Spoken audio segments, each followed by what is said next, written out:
Good morning, everyone, and welcome to the Legislative Breakfast of 2025 here on February 10th.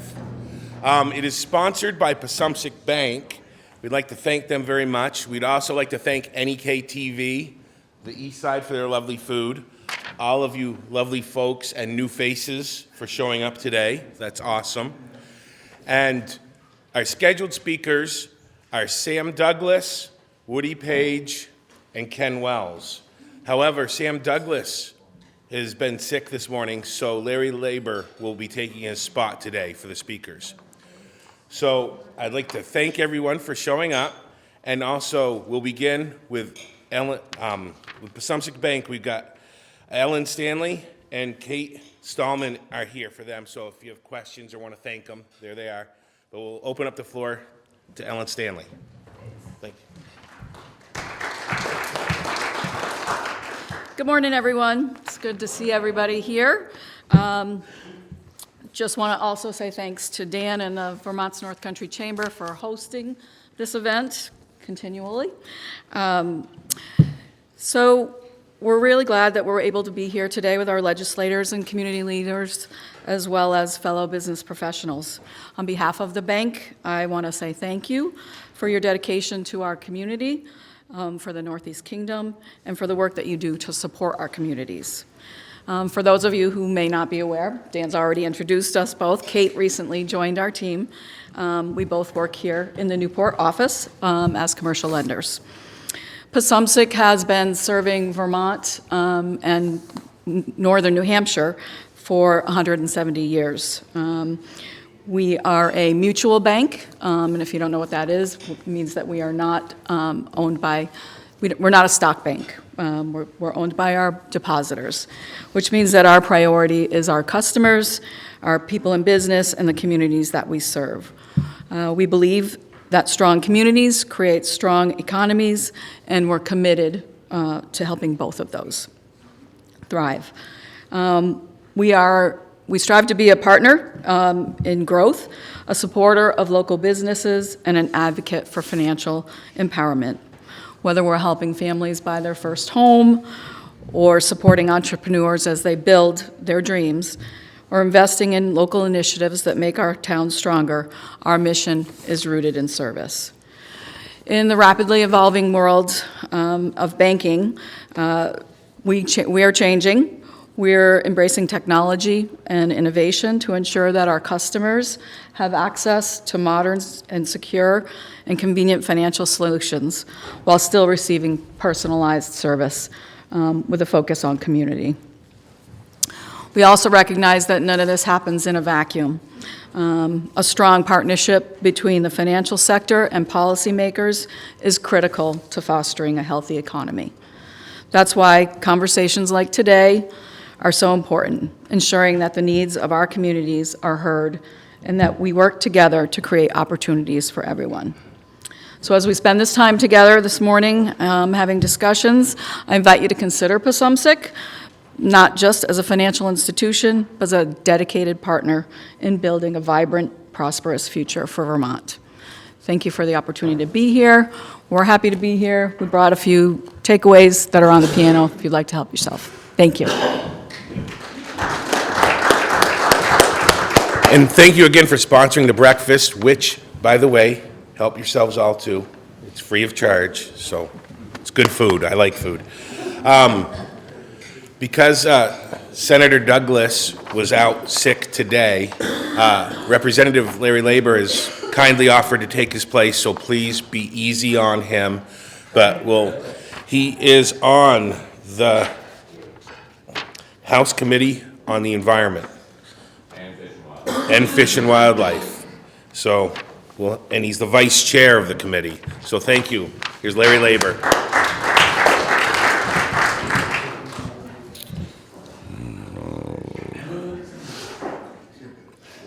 I can tell you, it's been a trip this last week.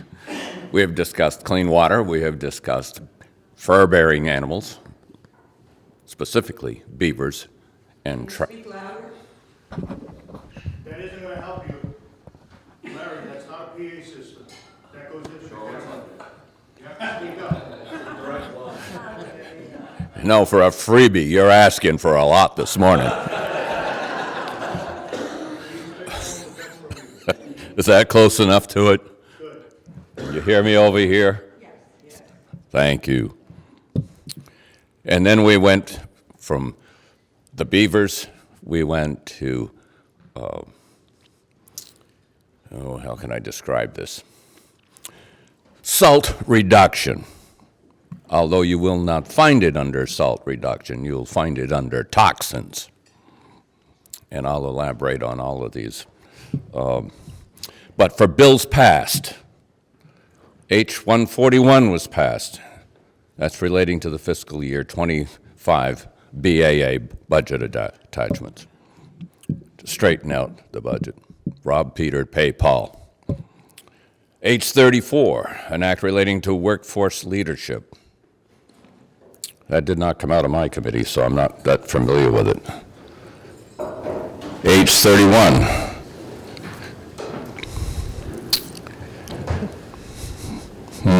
It's an act relating to claim edit standards in prior authorization requirements for certain procedures. 27, an act relating to domestic violence fatality review commission. New commission formed to make a statewide study on fatalities due to domestic violence. H-35, it's an act relating to unmerging the individual and small group health insurance markets. Currently, there's only 2 in the state of Vermont. And H-78, an act relating to the use of the Australian ballot system in local elections. Now that's it for what was passed. And you say, what the heck did we do down there the rest of the week? I've never spoken to so many lobbyists regarding forest, trees, water quality, and let's talk about beavers for a minute, because it is their cure for precipitating rains that cause flooding. So they would like wastelands turned into water barriers. Encourage the beavers to live there. How they're going to keep them out of your road culverts, well, that's a different story. But they're going to try. There's been a lot of testifying, pro and con. Fish and Wildlife, of course, doesn't care for it. But a little statistics you should know. There's 279 licensed trappers in the state, many of whom have aged out and have not passed it on to a younger generation. There were 1,174 pelts turned in last year. That gives you an idea of the volume. And why not more?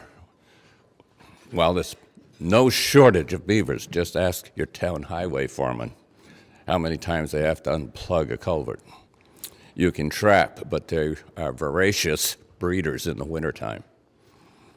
Now it comes the kits in the spring. They're not just after the beaver for fur bearers. They do not want hound hunting. Dogs don't know when they trespass onto somebody else's property. That's not going over very well with some people. Many of your sports persons will have GPS tags on the dogs, so they know where they are, but they can't transmit that to the dog. And so if there's a coyote in front of the dog, or if there's a bear that's being chased by hounds, they may end up not on the approved land for hunting. And there's your issue. Animal trespass. Heaven forbid.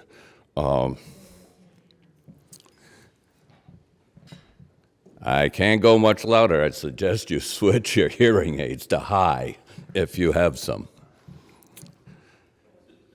The next thing is the Salt Reduction Act. It's based on toxins.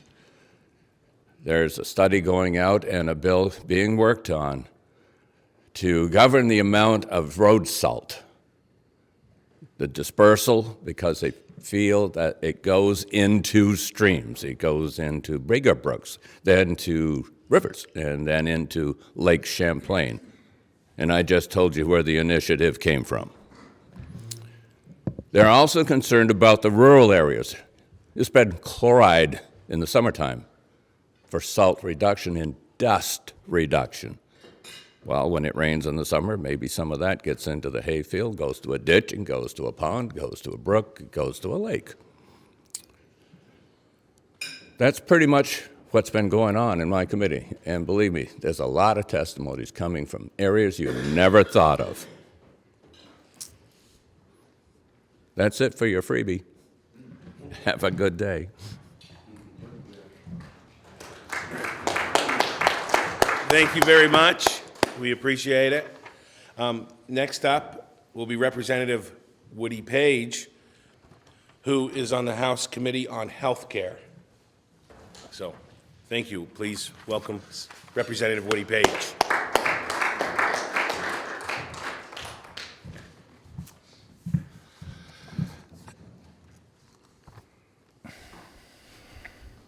You know, I like to start with a pleasant story about how our healthcare system is doing so well, but in reality, we're in a crisis.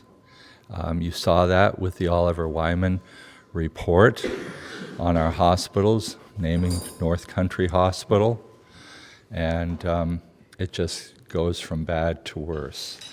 And, oh geez, did I forget my notes?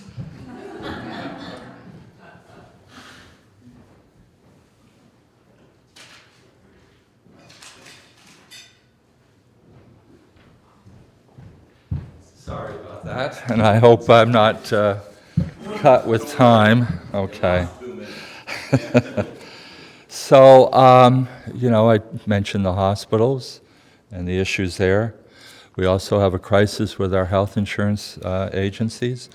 Blue Cross, Blue Shield is in financial trouble, and it's mainly from the high claims that they're paying for the services that insurers are being charged at our hospitals. It really is a crisis there. The regulator, the Green Mountain Care Board, which oversaw the Oliver Wyman report, is attempting to try and control these high costs by limiting the revenue that some hospitals take in, and they're mainly directing their attention towards the UVM Health Network. The answer that we're hearing is that there needs to be a transformation, which will include some basic things for right now: administrative costs, health delivery reform, and payment of care reform. Also, we've heard about some of our pharmacies going out of business. We have one here on the Causeway. It just goes from bad to worse. EMS, those individuals that respond to accidents and emergencies throughout the state, they're also having issues related to, you know, like everyone, workforce shortages, travel distances that they have to perform, you know, taking a passenger or taking a patient, you know, from one area of the state to say Boston. And when they do that, that ambulance is out of service. And in many cases, they're not getting paid, you know, what they probably should be getting. Then we have the designated agencies as well. You will also have your issues. It just keeps going on and on and on. We did have a joint hearing with the Senate and the House Health Committee, and it appears as though we're going to be moving towards a reference-based pricing. And this is a movement that where an assigned price for a service will only be paid for the services received. And it will be perhaps based upon Medicare rates. The state auditor has mentioned that he's in favor of this plan. It kind of copies the states of Montana and Oregon, which have done this. to some limited success. So it appears as though we're moving towards that program. State Employees Association, Vermont State Employees Association, they would like to see a pilot program initiated with this reference-based pricing. The Vermont Hospital Association, they're a little bit lukewarm on this. They did not come out and initially say that they were in favor of it. They want to learn more about it. We also had in our committee the president of the UVM Health Network, Sonny Epen, I believe his name is, or Epen.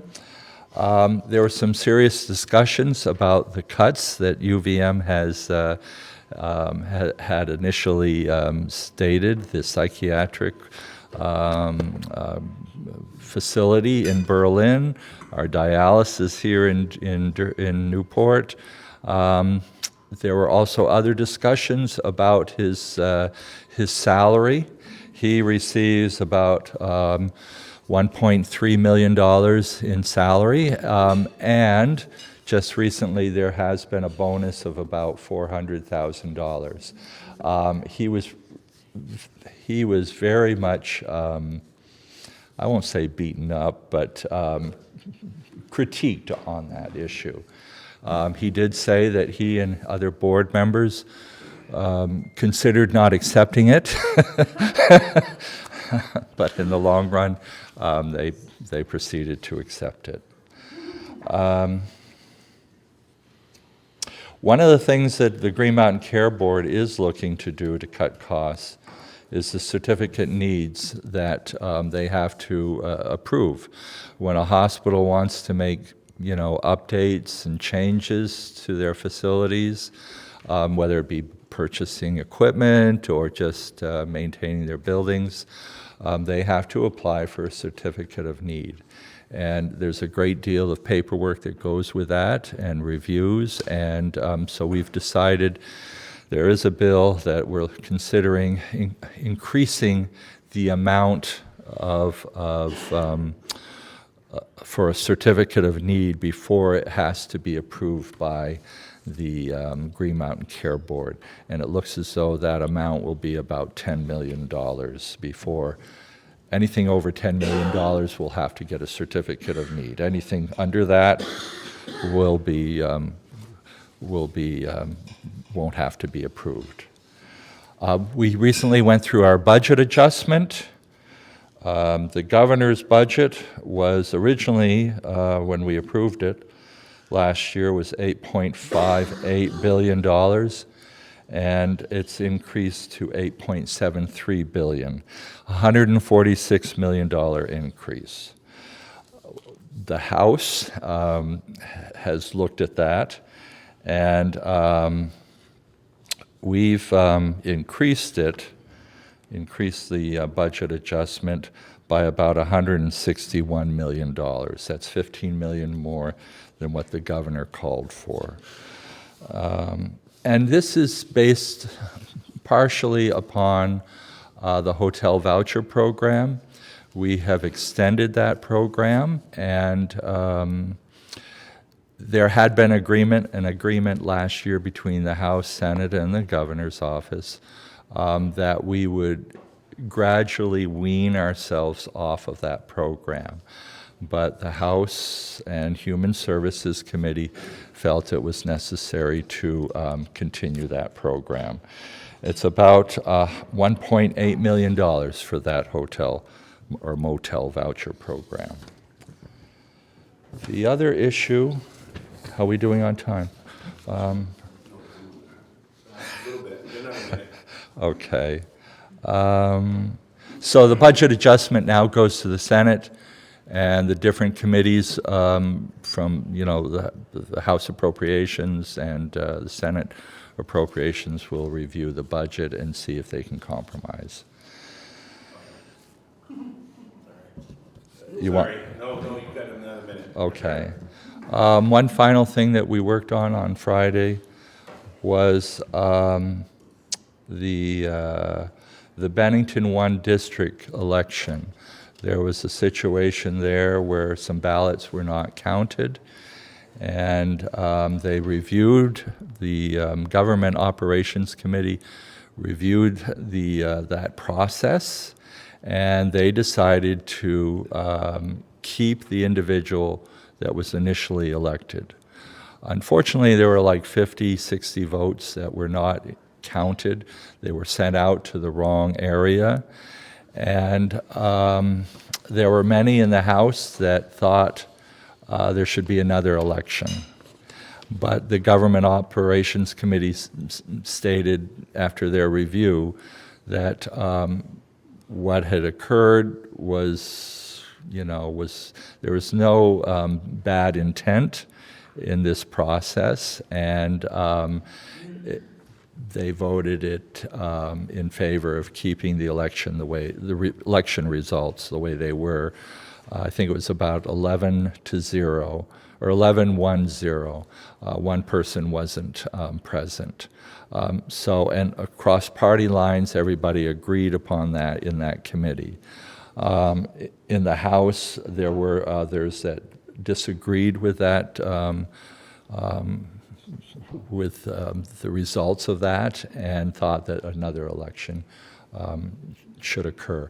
I also was one of them that felt that another election should occur. And I kind of think back 4 years ago when there were accusations nationally about our election, and I just felt, although there was no bad intent involved in the Bennington election, I felt that the individuals that were not able to vote for the person that they wanted to should have had a chance to cast their vote appropriately. So I voted against the Government Operations Committee's recommendation. So I think I'm done. I think that's enough for one day, but if you have questions, I'll be happy to answer them later on. Thank you, Representative Page. Next up will be Representative Ken Wells, who is on the Transportation Committee, and you can probably turn your hearing aids down for Ken. He'll I lost my voice over the weekend. We had a big snowmobile event here at the East Side Restaurant, and I yelled at the Eagles for 3 hours last night. Thank you to Ellen and Pasumsic Bank for getting out here. Glad to see Larry and Woody here because they've got several years of experience here. I've got 19 days in. It's a little overwhelming at times, but I got my second choice, transportation. Really didn't know what a powerful organization that is. There's an $8.7 billion budget in Vermont. We get $1 billion of it. So what do? We take care of all your roads. That's the obvious out there. Bridges are under our umbrella too. Airports, and the highly underused and something that I hope changes the next few years, railroad system. Tremendous way to move product. Really doesn't pollute that much compared to our diesels on the road. One car can hold 3 18-wheelers worth of goods. We need to use that more as far as that goes. My committee is a balanced committee.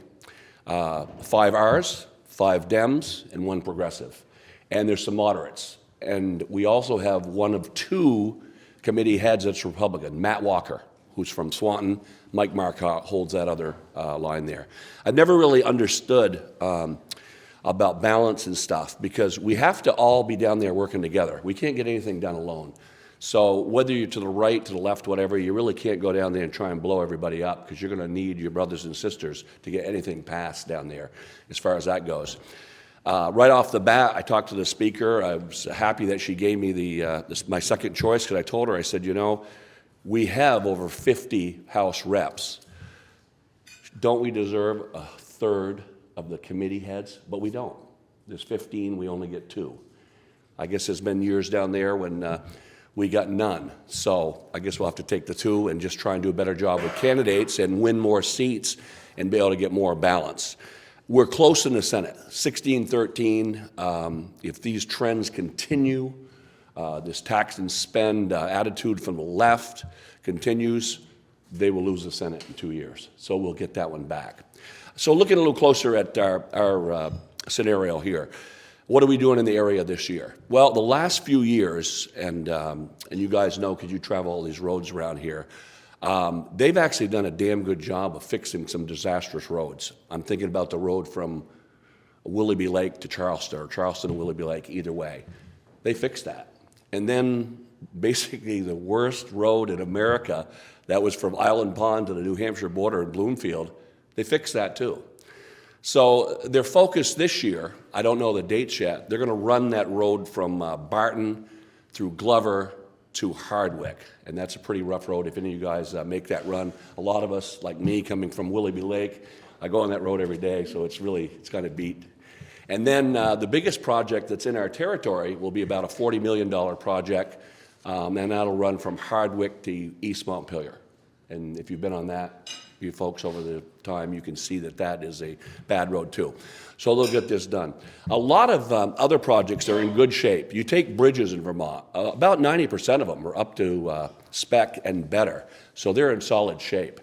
But the manpower that it takes to keep our roads out is kind of staggering. You've got 250 snow plows out there. You've got 150 pickups with plows and several hundred people out there. They work hard. They're up all the time. And it's amazing how much energy and money and stuff we put into just maintaining roads up here. It's incredible. As I said, I get a sense that Dems and Republicans, like on our grouping there, I consider myself a moderate Republican. Not way over to the right, and certainly some of the Dems on our group from Waitsfield and the area, they're moderates too. You can work with them. And I'm looking forward to that, working with them here. A lot of it is very interesting too. It's almost like being back in high school, like I said a few weeks ago in the local paper. You want to hang, in the group of people that you can get things done. You want to not go to the principal's office, that'd be the Speaker of the House. You want to stay above board there and stick with what got you down there. So if you came down, like in my case, and you stuck to fiscal responsibility and keeping communities safe from crime and support the environment. And I still feel that citizens best thrive when they're able to they're free to pursue economic and personal opportunities. And I think we got to loosen up Act 250 and stuff like that on things of that area. My gentlemen that are down here, especially Woody, he's come up with a lot of bills already, a lot of them real good, one protecting Lake Memphremagog here. The only one I've really worked on where it was separate from these guys, although I've signed on 18 bills that I believed in, everything from giving veterans a break on Social Security to Woody's bill protecting the lake up here, is a catch and release bill, which is very aggravating to me over the years. And so what does that cover? You have a person, as an example, beats up his wife or his girlfriend. He comes into our local court system and he's arraigned. He gets a $200 fine. He's back on the street at 4 o'clock. So that bill is designed, I've got Kevin Winter working on it with me, to basically just give our local judges more horsepower to not let these idiots back out after they've committed a crime of violence. I'm not talking about a kid who got busted for a couple joints, but this violent attitude towards our society, and it's such a small percentage, is about 1% of these people are making problems for our law enforcement stuff. They're consuming the time it takes in court. 1% is controlling 35% of our court time. We got to lock them up. Simple as that. There's got to be a better way. So we're working on that bill over the course of time. Hopefully we're going to have some ground. I think it's a bipartisan bill. I believe people will get to it. We've met with lawyers already. They've been very helpful. And you kind of get down there and you're like, well, great, this guy's a heck of a writer. He can write bills and he can get the job done. Not true. We got 20 lawyers out there that'll put the legalese in there to actually get the wording right and the presentation right. You can formulate an idea, but you got to have the guys with law degrees to really put it in print for you. And they do a great job. They tell you what we can do and can't. And they tell me this bill's going to take some time because you almost got to change the Constitution just to make sure that our criminal element is taken care of. And you got to deal with the soft left, primarily, that wants to not incarcerate and not make them pay for drug dealing, shootings, any violent type of crime. So we're going to keep working on that right there. We've got some momentum, and I'm hoping that we'll have help along the way as well.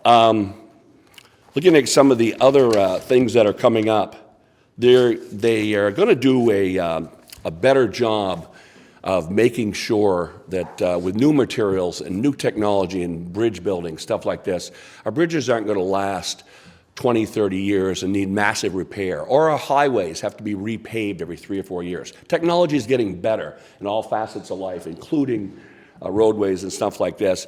Projects they're working on, from the top of the state to the bottom, they're going to last longer. They'll build better. Technology is better in every asset, and I look forward to seeing more of that as time goes on. Like my committee very much, very pleased to serve my area where I am, which is Evansville, which is part of Brownington, Orleans, Barton, and Westmore. And I think that a lot of people down there are working for the right reasons, including these two gentlemen that came in with me this morning, because it's a lot of work. It's overwhelming at times, but we're going to fight the good fight. We love this area. I always tell everybody down there they all know about Willoughby Lake, but they might forget that we have the most beautiful area up here. We just need a little assistance in several areas, and we got a lot we can do up here, but we don't want to be overwhelmed by outsiders coming in and trying to change our way of life. It's worth working for, and I guess my 10 minutes is almost done, and just happy to be down there, answer what questions we can, and if I can't answer a question, I'll turn it over to Richard Nelson, a local farmer. Thank you very much. So, thank you all, the representatives, for talking. Now we open up the floor to questions. When you come up and ask the question, you're allowed to present a sentence or two to lay the groundwork for the question, and then please get to the question. Also state your name and the town that you're from. The sponsor gets the honor of the first question, so we'll open the floor to... So, as we all know, Orleans County faces unique economic challenges, including workforce retention, housing shortages, infrastructure needs. The question is, how is the state addressing these issues to spur economic development in our region? And are there specific initiatives to modernize Act 250, attract new business, and invest in critical infrastructure? Thank you. And we'll begin with Representative Labor. We'll keep it in the same sequence that they spoke.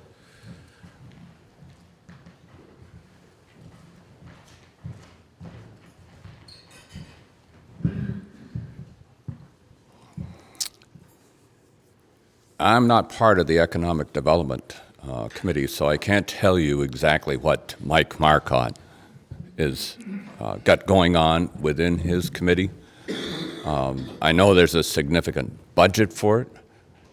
I know that they are looking at Act 250 regulations that can be eased within city or village designation centers to encourage development. They have also looked at the 3-acre stormwater rule, which is difficult to achieve at times for developers. Take the impervious surface, like the asphalt on a large parking lot like Walmart, whatever. That has a lot more effect in the South Burlington, Williston metropolitan area, because there's a lot of big box places there. And that water runoff, as you've probably seen in the past, in the past, up to 20,000 gallons from a storm runoff will go shooting straight into Lake Champlain. And then they have the algae and bacteria issues that closes beaches. So there's a lot of discussion going on in that. The real problem is developers 30, 40 years ago did not have a 3-acre rule. And then you had development come in, say in the town of Richmond, which we took testimony from. They are now getting their letters from A&R saying they're in violation because certain residences do not have cisterns-based distribution to slow down the water that goes into I believe it's the Otter Creek, and then bingo into Lake Champlain. What was the other question?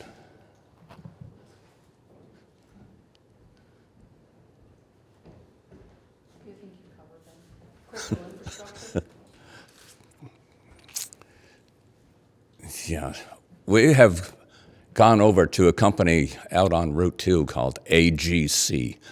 That was open for general viewing, including public, to see new construction standards. The particular one we witnessed was a timber frame building with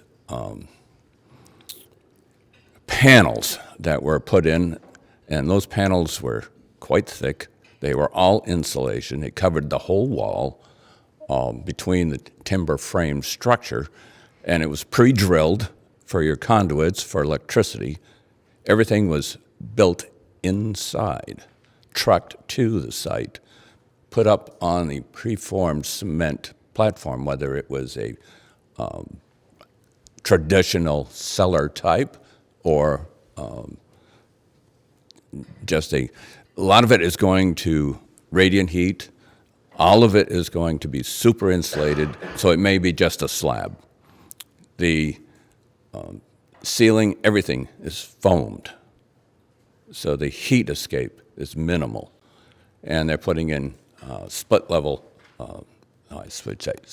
type heat pumps, and they're putting in solar on the roofs for domestic hot water and for electricity. Not to meet the entire standard of need, but to supplement, so they're tied to the grid. These are coming in right around 325,000, not counting the appliances and or land cost. Most of these are situated in developments that have septic and municipal water. That's what they're doing towards housing. Thank you. Representative Page.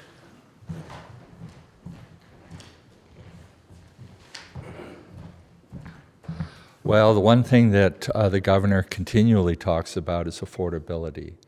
And one of the items is education, our property tax bills. There's been a recommendation.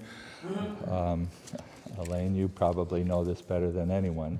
Reducing the number of superintendents to just one to cover the whole entire state. And there's more coming regarding education. And I don't have the details because I'm not in that committee.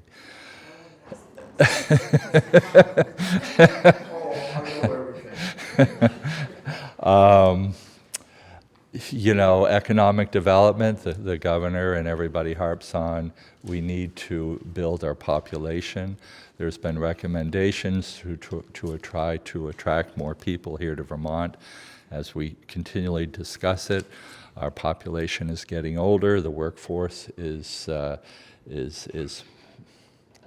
growing, and we've got to find a way to attract those individuals here.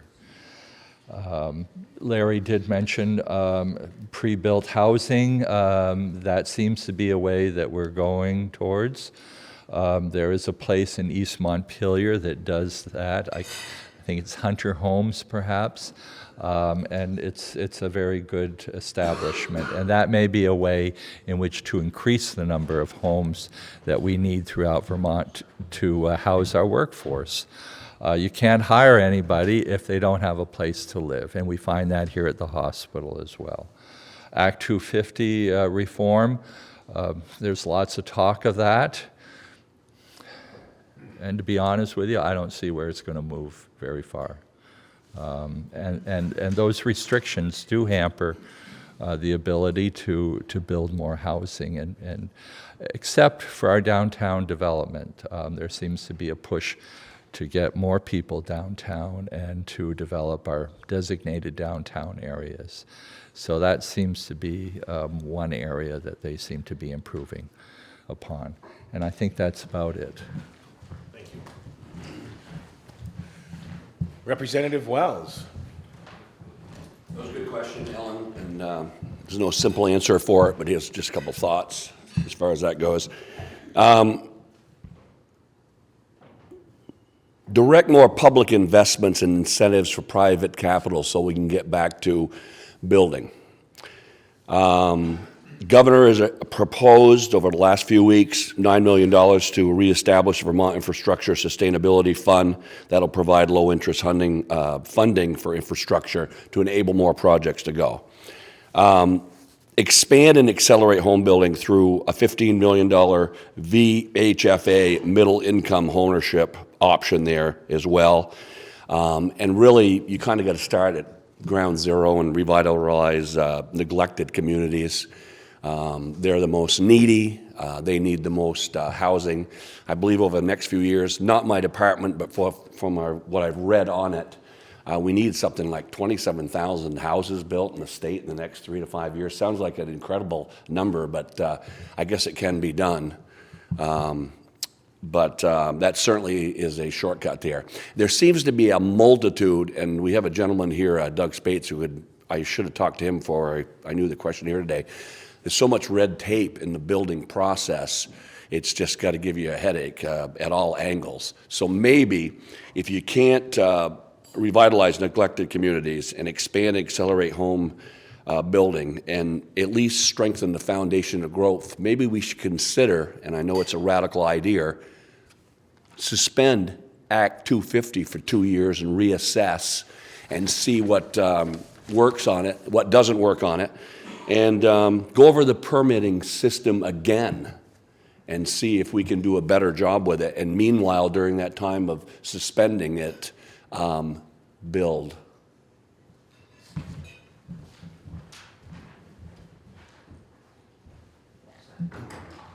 Okay.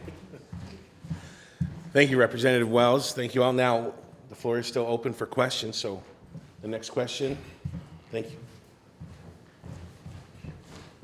I'm Graham Ray, and I'm from Derby.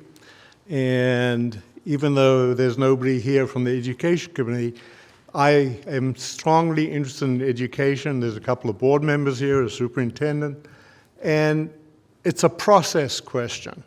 I'm relatively simple-minded, and it seems that the legislator created a commission to look at education, and their time frame was December this year. And then in the middle of all this, the governor, in his wisdom, took an unelected, unapproved Secretary of Education and came up with a plan that makes no sense. And I wonder what the legislator is going to do about it, because it seems like your wishes are being ignored, and we are the ones who are going to suffer at the end of all this. Thanks. Representative Labor, would you like to opine on that question? No? Well, there's time frames that go out into 27 on that, Okay. not right off. And I'm not on that committee. That's all right. That's okay. We're not going to grade you. I can't give you definitive answers to your question. I can tell you it's complicated. Going from all the school districts down to 5 is quite a compression. That wasn't the question. The question was about the process. You approved the commission, and the governor and Right. his unelected secretary ignored it. Just let him continue, please. Please. We approved the commission. We didn't see the results any earlier than you did. It's going to be time sensitive. It's going to take years in order to accomplish all this. How to change school boards over to the loss of local control as we now know it. It is going to be a big change. They're also going to be funding school choice, where the tuition will follow the student. So and it's going to be a lottery for that child to participate in order to go to a private school. or school choice in a different district. All things are up in the air right now. Nothing is in cement. It's all got to be negotiated out. That's why it's going to take time. So I can't give you a definitive answer. I can only tell you where the train leaves the station. Thank you. I have nothing more to add to that. Okay. Representative Wells. Yeah, sure. I wasn't there when they went through that commission process or whatever to get this done, so I understand what you're saying. Where are you? Right here. I understand what you're saying. Before my time here. I know that's dramatic, trying to go to a 5-district plan, but and there's a lot of work to do, and that initial volley by the governor's office, that's obviously not going to be the last word, as you reminded me, and you are correct. However, we know damn well that the plan in place now does not work. It's a failure. There's no affordability. We got dozens of schools that budgets have gone up 50% in the last few years. It's just crazy. And yet we have 25,000 less students in Vermont than we had 20 years ago. Now, the price of everything keeps going up, but I'm not saying that the governor's 5-district plan is going to work, but something close to it's going to have to be tried because we cannot afford it, and we're just getting ourselves in a huge hole. We have to go in a different direction, and change is it's going to be painful at times. It's funny, you talk to people down there, and even in my district, I think about years I coached down at Orleans Graded School. I had all the Westmore kids and all the Brownington kids just came and went into Orleans Graded School. Well, in that decade since I got out of it, now they built a new school in Brownington. I don't know if we needed it. I guess at the time, the townspeople really wanted it. But that's kind of a small example. I mean, you talk about condensing schools, which is the most painful thing in the state. We've done it in some districts from south to north, and I get about the same answer. That's a great idea, but not our school. Don't do it to our school. But it's a great idea. It's going to be painful, but big moves and changes are painful, and we got to be affordable, which we are not now.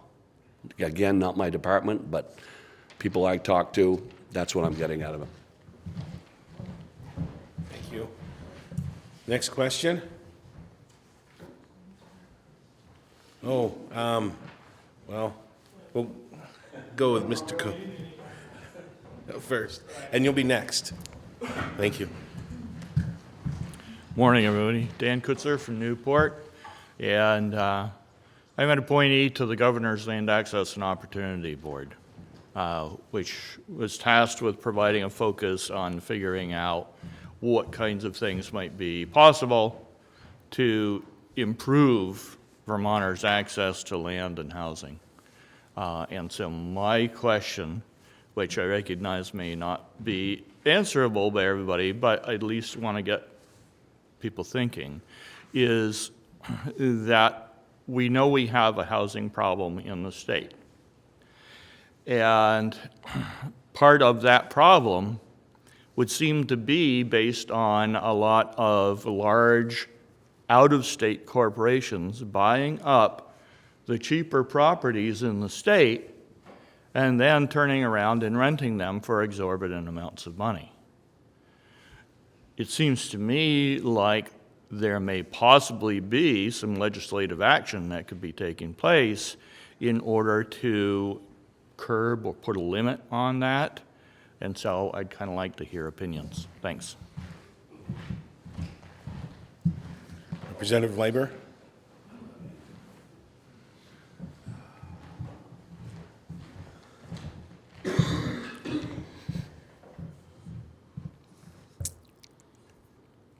In Europe, where their compression is space, they do not build laterally. They build vertically. Maybe Vermont should look at some elevation. There's some towns down in, I think it's Winooski, that already are going up 6 and 7 stories. That's nothing. Maybe they should go up 15. Put in the services that people need to help alleviate that. The rural areas do not have, for the most part, municipal water or municipal sewage. You really need that to support build-out. If you're going to do that, then you got to pick your town wisely based on watershed. And I'm not so sure that this part of Vermont, culturally, would warrant that. I'm not on the housing committee, but I see an awful lot of money being spent on shelters. And that is a deep hole. And until you cure that, you need to have housing first. It's not, you can say, well, that's just for the drug addicts. No, it's not. There are people that are well educated that life has served up a bitter pill and they find themselves unable to afford their $3,000 a month rent. That's nuts. So if there was a bill to come out that made sense, I would vote for that instead of building another shelter. And by the way, a lot of those shelters, if you see it on television, they're not occupied. They're not at capacity. People don't want to sleep on a steel bunk. That's all I got. Representative Page. Well, it seems to me that the state is doing a great deal for preservation and access to property. Rails to trails. We have the Eagle Point Farm that was recently, over the last couple of years, has been preserved. And there are other things related to that as well.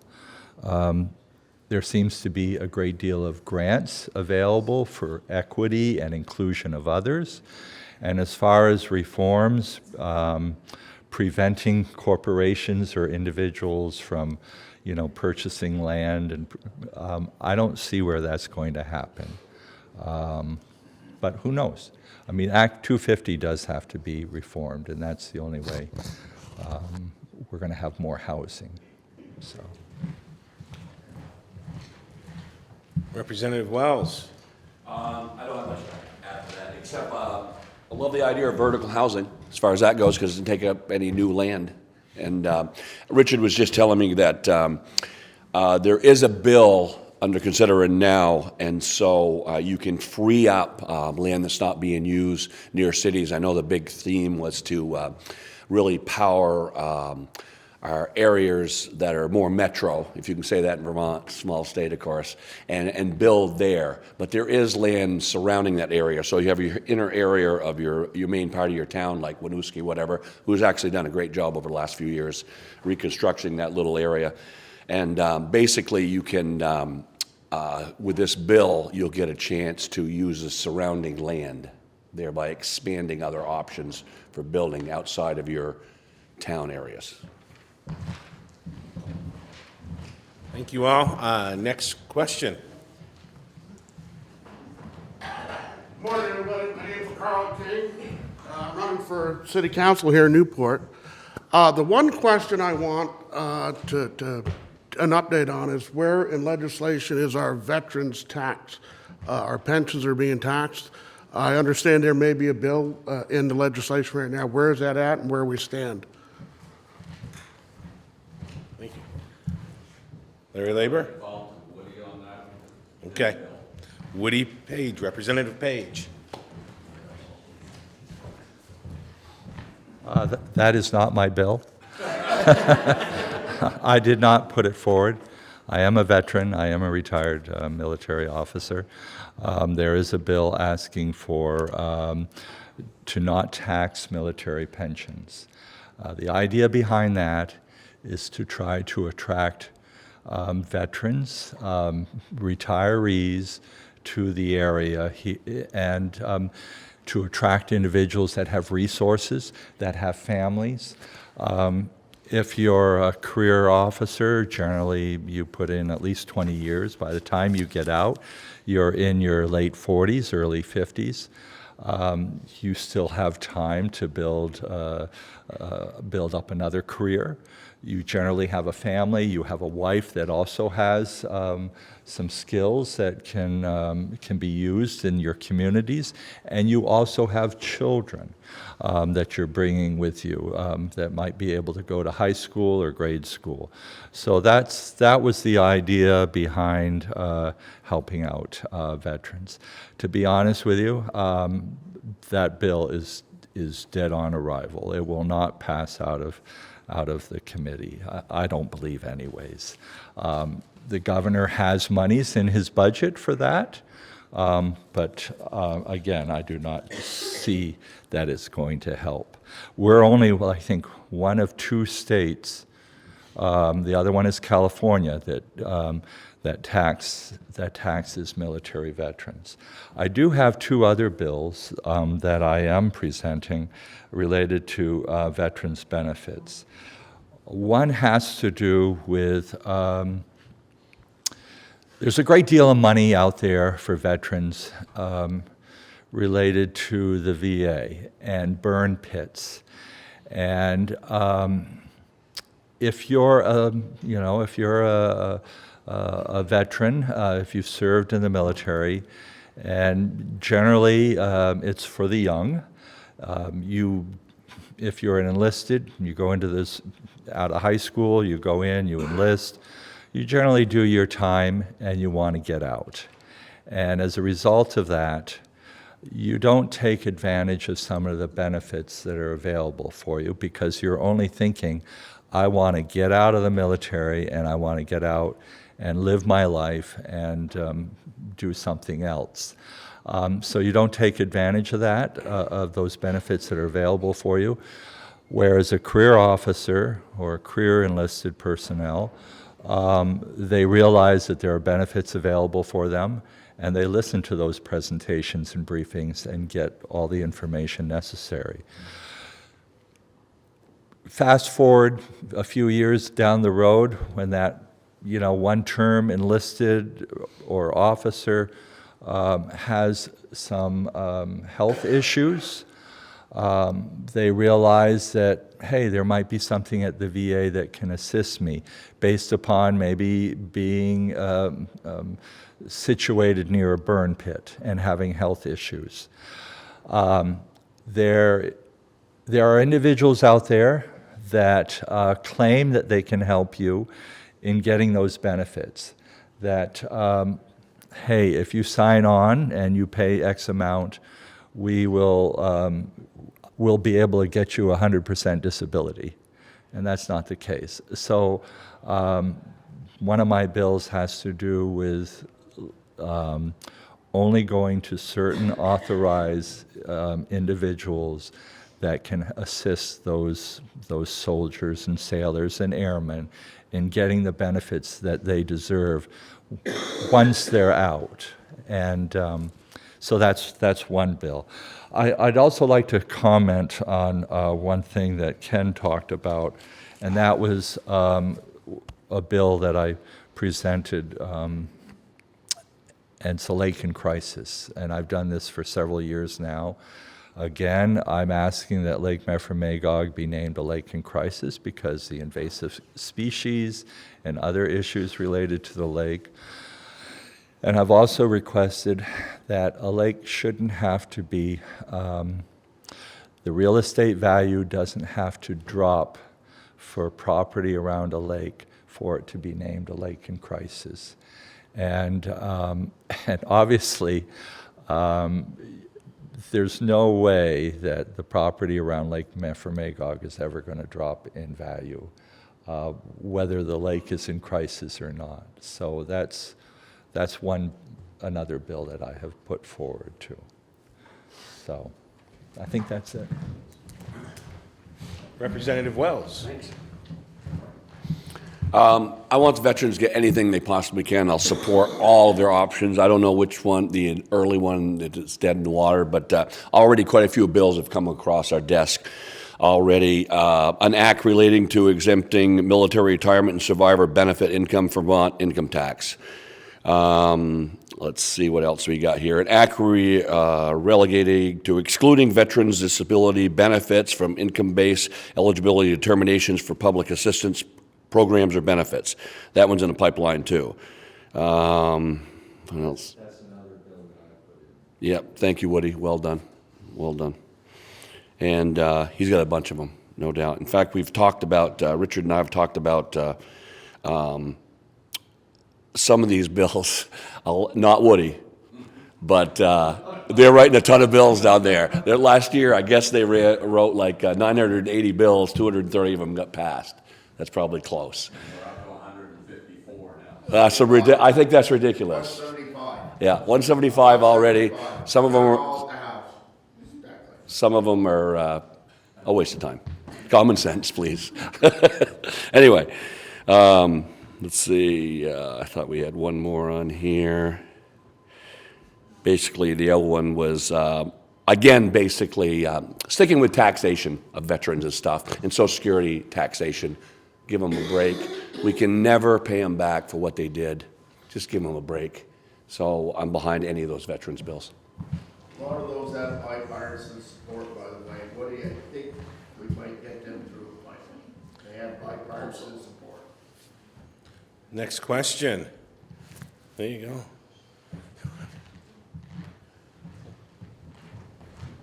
This will probably be the last question. Thanks. Hi, I'm Jenna O'Farrell. I'm the Executive Director of Northeast Kingdom Community Action, and I want to thank you all for the work that you are doing in committee and sharing that out today.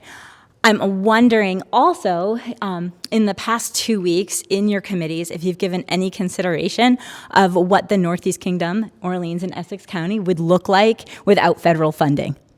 So just in case you didn't know, it was frozen and then opened, but if it goes back to being frozen, that includes our weatherization programs, it includes our Head Start programs, our crisis fuel, some of our ability to draw down mental health dollars. I could go on and on. There are youth programs that we do. Food, at NECA, we run our thrift store and our food shelf from a community services block grant. If all these programs were to go away, what would you, in your committees, what's the ability to pivot? RCT is another one. And how would you backfill and support your area and your citizens who are low income? Thanks. Representative Labor. I don't know if we have enough time to address that. If Washington does decide to ratchet down funding that's already encumbered, I would say there'd be a revolution. Pure and simple. There's a lot of bluster out there, and it's not always about a football game. The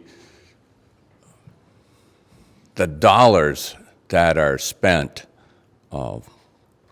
by the feds in the state of Vermont, we saw 2 years of COVID, and unfortunately, those dollars weren't banked, they were spent. Vermont does not have a revenue problem. Vermont has a spending problem. And until we rectify how we spend it, there's going to be some pain. Should the feds dry up certain processes that we already have encumbered, then I would think the state would have to dip into an emergency fund to sustain some of those projects. Personal opinion. Thank you. Representative Page.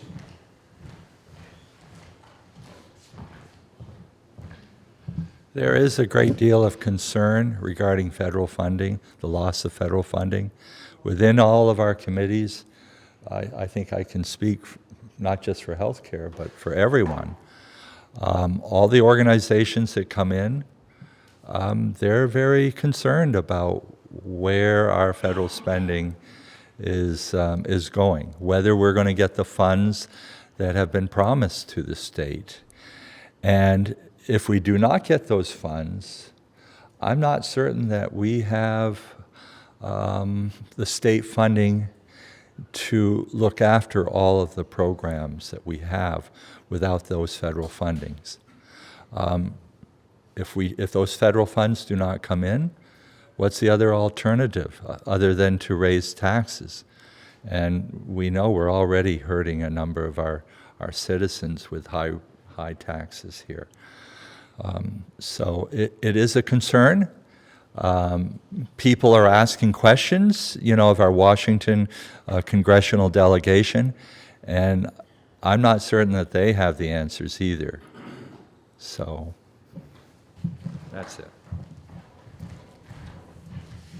Representative Wells.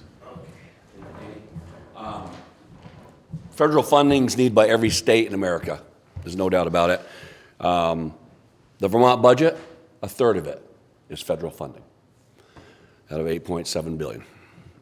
We can't control federal funding. There is an emergency fund. I don't know the exact number. Larry probably does. Highly unlikely that could cover the loss of federal funds. There's just no way. There is a lot of bluster, good word, and when it filters down, we will get the bulk. Where's the lady who came up here? We will get the bulk of those federal funds.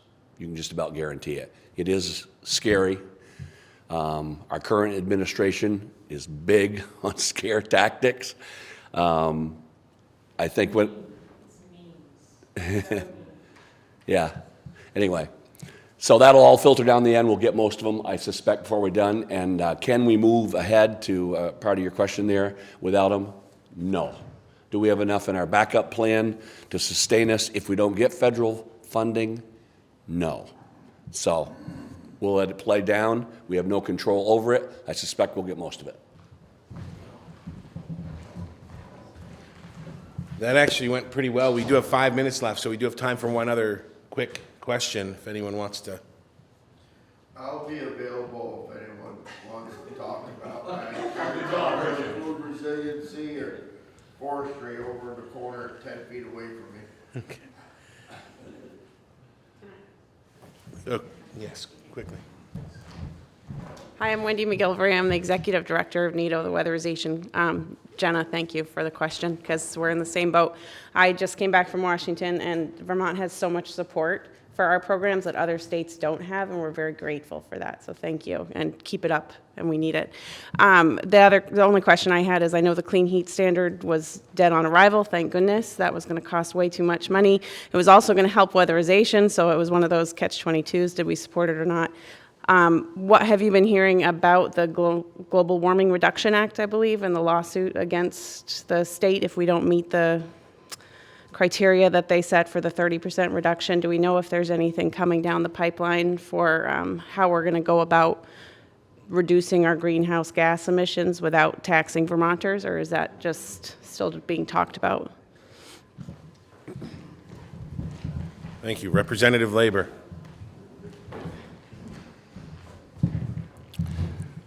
The global standard is based on California's. California based it on the Paris Accord. Our activity will be based on decoupling Vermont from California. I'd like to see this thing dead in the water and start over. We'll work on it. Representative Page.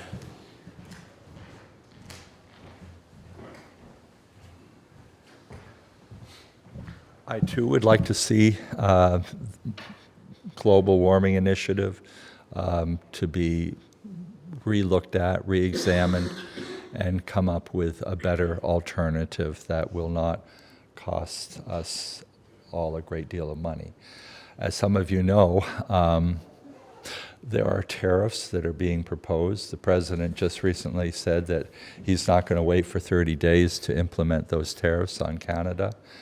We import a great deal of fuel from Canada, and a 25% tariff on fuels, that may actually cut our usage of those carbon-producing fuels and maybe Maybe we'll find some other alternative. Maybe we'll start buying more electric vehicles, or maybe the electric vehicles will be more productive in the future. I'm not saying that's going to happen, but who knows? When you start getting taxed on what you're purchasing, you tend to cut down on the usage, or you find other alternatives, and maybe that will happen with the tariffs from our Canadian friends. Representative Wells. You got the last word, Kenny. Thank you. Appreciate it. Vermont's one of the cleanest states in the nation. 650,000 residents, we're little. California, 40 million residents, 80 times more in Vermont. I asked this question this week of our committee. How the hell did we ever get in bed with California? Vermont should have their own standard. We had a discussion this week. We don't argue about a lot in transportation, but we argued about EV cars. We lost 7-4 in a straw vote to primarily give $2 million in subsidies to EV cars.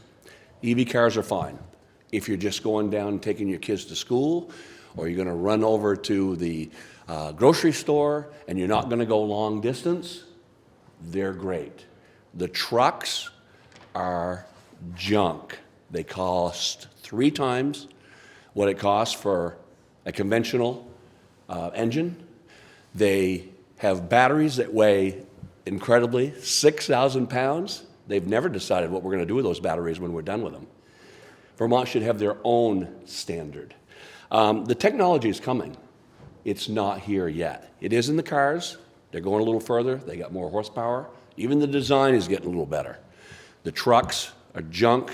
They're several years away from being a viable commodity on the market. And to force auto dealers in Vermont to sell electric vehicles that they can't sell and restrict them to get F-150s that they can sell is ridiculous. So we got a long way to go on that. Our goal, California's goal, which they since have the last few weeks, I know you folks that are here today probably watch the news very closely, and you guys are educated and you know, they pulled back on their goals. Vermont was in the same goal. They wanted to have 35% vehicles sold by 27. We're only at 12% at this point. That's never going to happen. Maybe it'll happen someday after I'm long gone and everybody in this room is long gone. But it's not going to happen right off. We got to do our share, but it's not going to happen. It's unrealistic. Let's just get away from California and have a Vermont standard. Well, I'd like to thank you all for coming, and especially Representative Labor for stepping in for the sick Senator Sam Douglas, and also the other representatives for being here on a scheduled day. I'd also like to thank the East Side, Ted and Terry from NEK-TV, and Pasumsic Bank, Kate and Ellen. And next legislative breakfast will be on March 17th. So wear your green. Senator Russ Ingalls and Reps Mark Higley and Leanne Harple will be the scheduled speakers. It will be sponsored by Fred's Energy. Thank you all, and I look forward to seeing you next month. Thanks. Bye.